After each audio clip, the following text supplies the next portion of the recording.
You know, we're each individuals, and that's the thing that I take away from my own story is that no matter who you are and where you are in your path, it's still possible. I was 42 when I got my first job.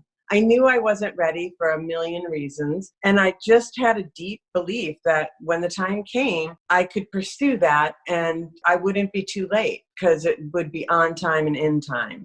And that is something that I still believe. And so I still keep trying new things, even though, you know, it's supposed to be too late. There are certain things you hear about a lot, like the percentage of women on a writing staff or the percentage of people of color on a writing staff. Right. And then you don't hear as much about age. You just maybe notice that a lot of people who are trying to break into a business might be in their 20s. So every now and again, I'll be at one of these panels and someone will stand up to ask a question who will be in their 40s, 50s, 60s. Basically, very bluntly just say, so is this impossible for me? Should I just give it up because it's too late to start? It's not. But you have to figure out like how your specific experience is part of what you're bringing to the table. Like I say to myself, you're not old, Tracy, you're experienced.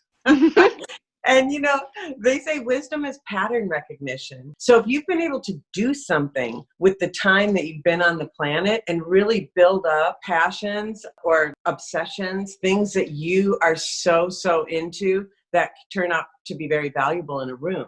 Like my whole thing around relationships and all the study I've done about attachment and pair bonding and how people relate. And I'm sort of an unlicensed marriage and family therapist. When I bring all that into a room, it's invaluable. So the stuff that you're obsessed with can become what you bring. There's an opposite of an apology about the way that you describe it, where it's more like, no, I have a treasure that you need. Exactly. That you can't really shortcut. You can't be 32 and know what you know. Yeah.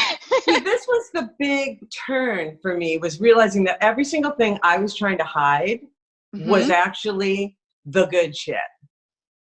Like, as soon as I started showing you every single thing I'd spent a lifetime trying to hide, I started getting very, very employed. I wonder if you differentiate between the things about yourself that you own when you're in an interview process for a fictional show versus the stuff that you share in more of a memoir. You've written kind of two memoirs, right? It's a comedic self-help that has a lot of memoir in it, a memoir and a novel. I've sort of mastered the art of oversharing without being creepy. Okay. Like, what's the key for that second part? How do you keep it from being humor and lightness? Like when you can connect the stuff you've done to screw up with the stuff everybody's done. Because here's the thing.